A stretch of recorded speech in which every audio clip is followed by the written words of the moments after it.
Welcome to the video showing you how to create beautiful graphics with PicMonkey. This is Ruth Snyder from ruthlsnyder.com. So step one is pretty obvious. You need to log into PicMonkey.com.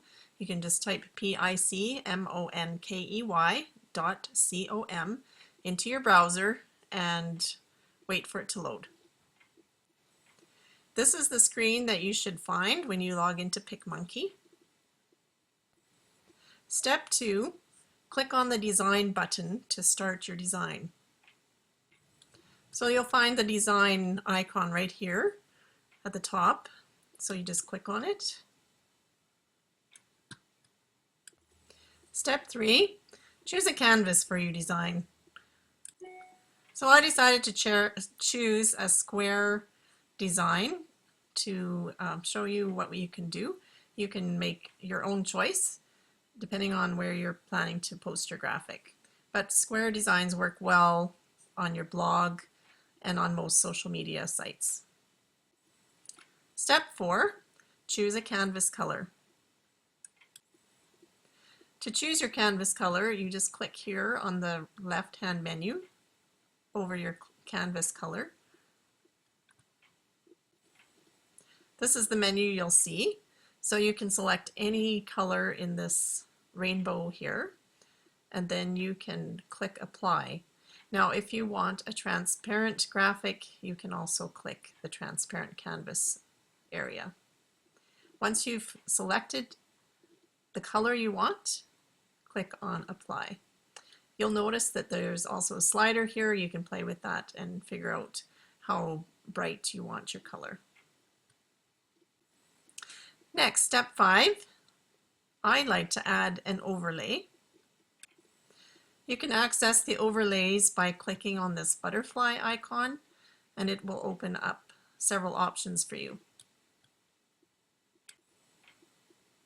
You'll notice that the overlays are divided by category, so you can pick a category that you like, or you can also import your own overlay as well.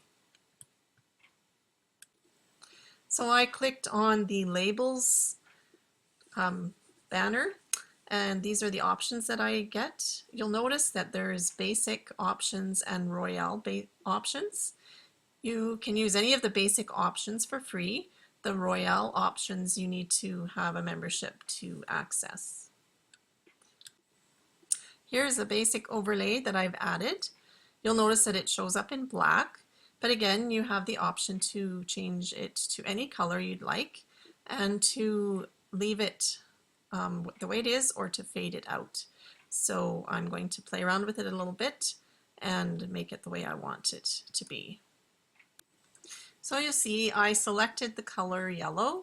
So I clicked here and then I did fade it out a little bit. If I move the fade button, the color gets brighter on this end of the spectrum and gets darker on this end of the spectrum.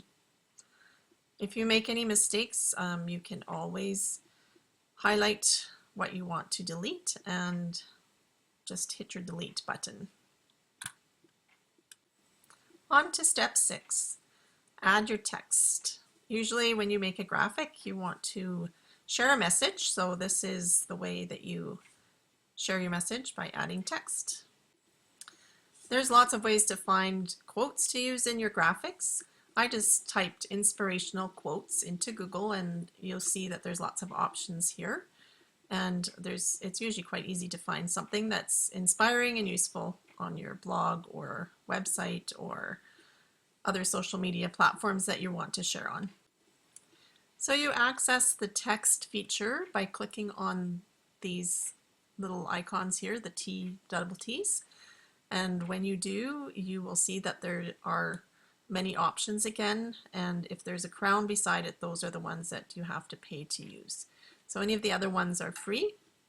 You can make a choice that reflects your quote. So if it's a playful quote, you might want to use school bell or something like that. There are some nice script texts, and there are some ordinary texts as well. So you can make your choices.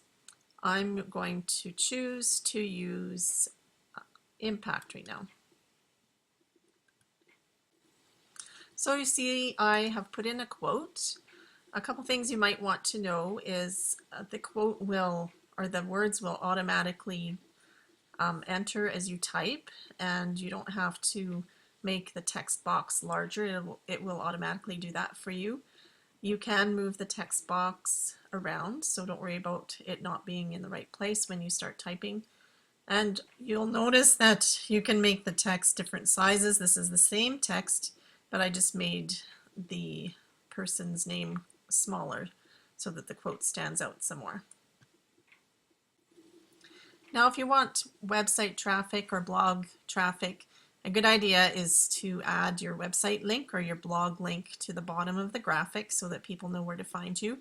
And that way people know who created the graphic as well. I like to use the banners when I'm putting on my website link just to make it stand out a little bit and differentiate it from the quote. So you'll see I put a banner in with my website address, ruthlsnyder.com. I used Arial as the font if you're curious, and I tried to make the banner the same color as the other cutouts so that it matched. This step is optional, but I like to use it. I like to add a frame to my graphics just to make them look finished. So that's what I'm going to do next. So here we are back in PicMonkey, and you can find your frames here by clicking on this icon. Again, you'll see that there's a lot of different options.